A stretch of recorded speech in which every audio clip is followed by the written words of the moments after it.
It's Food Network stars battling Food Network stars. Next on Chefs vs. City. Yeah, what's up?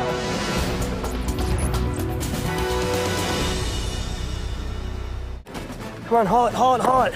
Yeah, give me the clue. When you get to these grounds, you'll be okay. It may even help you zip through the day. Grounds. Coffee. Coffee.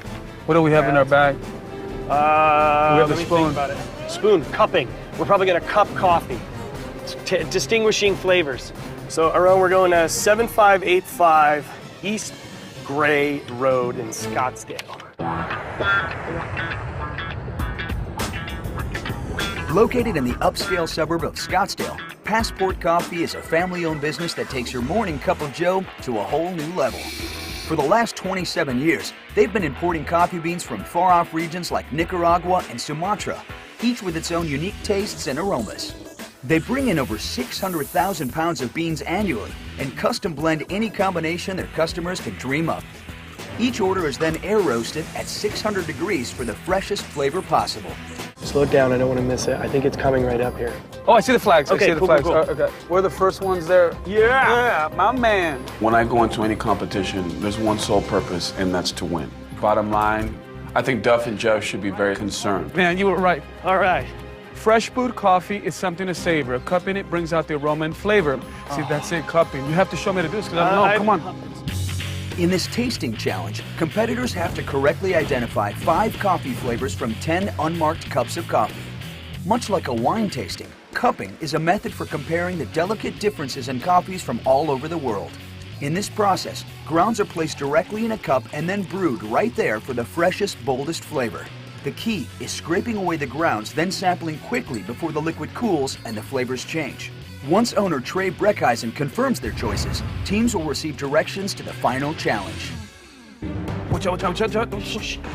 Cupping coffee is a very difficult challenge. Each one is different. You have high acidity, low acidity, fruit tones, you have chocolate notes, you have tobacco notes. Do you think the light body has anything to do with the color or no?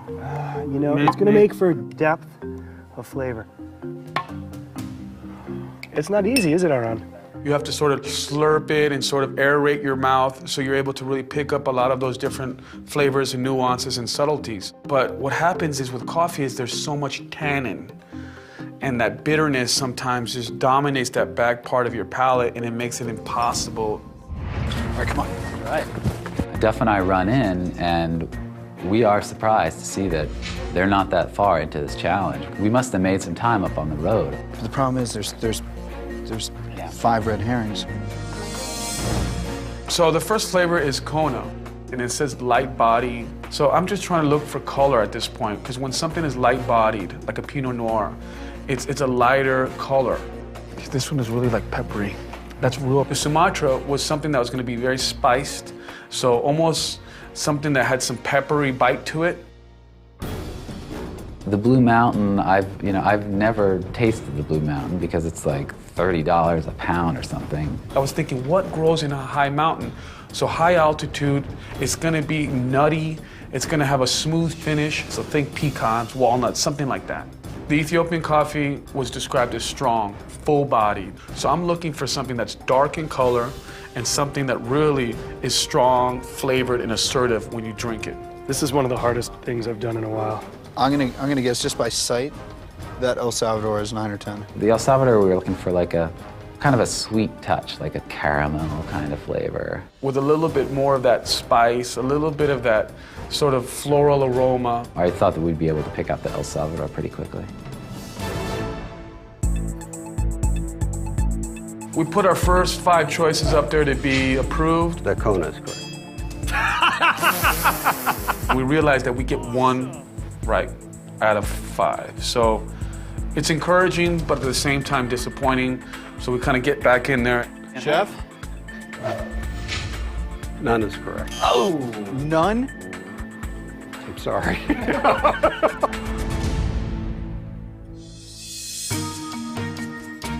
Try and put Oh, on. this is for, oh, I got this one. Like that? Let's give it a shot again. Let's see where we are. The 1 is correct. Awesome. Oh, man. We pull all those coffees out and we do a whole nother down the line tasting. Still none is correct. One of the things that I learned was that coffee creates an oil sheen on the top when the beans are darkly roasted. And I'm looking for that to try to distinguish the two darker roasts. Yeah, put that one over there. Do it. All right, sir. Okay. Ethiopian is correct, and Kona is correct. Thank you. 2 down. The problem is we have to go because these things are cooling down as we're sitting here wasting time, and they're changing. The whole flavor profile is changing as they're cooling down. I can't taste anything, Chris. Neither can I. I'm completely coated with tannins, and coffee has lots of bitter, strong notes. Very difficult to differentiate each variety of bean. People study coffee for a lifetime. Our challenge is to distinguish 5 varieties of coffee from different countries of origin, but we have to pick through 10 already brewed cups. You know, we hear Chris over there like, I know so much about coffee and I love coffee, and it's very comforting to see the two of them struggling like we are. You have 2 correct, the Ethiopian and the El Salvador. Yeah, what's up? Yo, back up from my partner a little bit, bro, all right? I need this man intact. Wow, okay? Doug. 2, excuse me. That's Sir. good. 4th time's the charm. Sir, give us a check now. So these two Those are correct? 2 are good. Let's All right, pull cool. these out. Good. All right. The Jamaican is correct. Told you. Good job. So now we're 3 up, 2 left to go, and we're struggling. Now the coffee's really cold. The same 3 are correct. Thank you. We're looking at color, we're trying to smell them, and literally the next 5 shots, we're not making any progress. When you have coffee and the temperature goes down, all of the nuances and the aromas dissipate. So it makes it very difficult to distinguish flavor profile.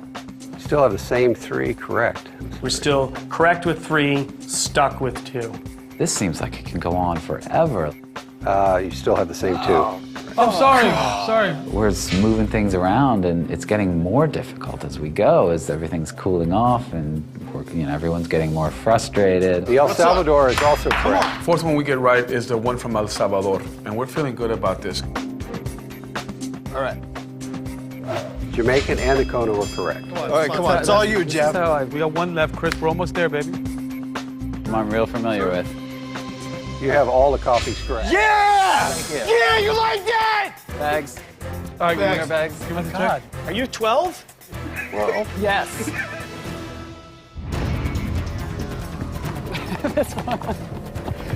Dude, we totally smoked it. At this point, Duff and Jeff are already out the door. We put the last one forward. Yes, you have all the coffees correct.